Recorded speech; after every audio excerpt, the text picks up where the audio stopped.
السلام علیکم وز ڈرامہ سل بیرنگ جس میں شہریار کی ڈیتھ پر ایمل آئی تو اسے دیکھ کر یہ آئمہ اور اس کی ماں اپنی ڈرامے بازی شروع کر دیتی ہیں کہ تمہاری وجہ سے یہ سب ہوا ہے۔ عفان ہی آ کر اپنی خالہ اور آئمہ کو خاموش کروائے گا کہ اگر اب آپ لوگوں نے کوئی ہنگامہ کیا تو میں برداشت نہیں کروں گا، اس لیے بہتر ہوگا کہ آپ چپ چاپ خاموشی سے یہاں بیٹھ جائیں۔ آئمہ اور اس کی ماں کو شہریار کی موت کی کوئی فکر نہیں، کوئی دکھ نہیں اس بات کا، اسے صرف اپنی ہمدردی کے لیے استعمال کرنا چاہتی ہیں۔ آئمہ بھی اپنی والدہ سے یہ کہہ دیتی ہے کہ میں اینی کو عفان سے دور کر کے رہوں گی، عفان صرف میرا ہے۔ آئمہ اتنی بے شرم اور بے حس ہے کہ ابھی شوہر کی ڈیتھ کو ایک دن بھی نہیں ہوا عفان کے بارے میں سوچنے لگی، اور اوپر سے اس کی یہ ماں بھی اسے ایسی ہی صلاح دیتی ہے اور ایسی باتوں پر بہت خوش ہوتی ہے۔ آئمہ جو اب پوری کوشش کرے گی کہ وہ عفان کو پھنسائے، اس کے سامنے بیچاری ہونے کا ڈرامہ کرے گی۔ اسے لگتا ہے کہ عفان نے اینی سے شادی اس لیے کی تھی کہ اس پر ترس آ گیا تھا، وہ بیوہ ہے، میں عفان کے سامنے ڈرامہ کروں گی تو میری طرف آ جائے گا،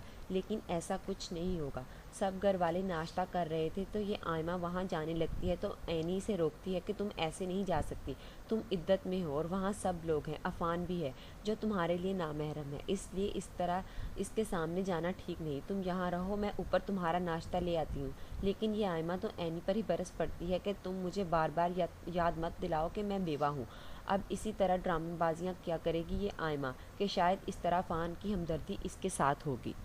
لیکن ایسا کچھ نہیں ہونے والا۔ بہت جلد یہ آئمہ اور اس کی ماں کو اس گھر سے جانا پڑے گا جب فاخرہ بیگم کے سامنے ان دونوں کی اصلیت آئے گی۔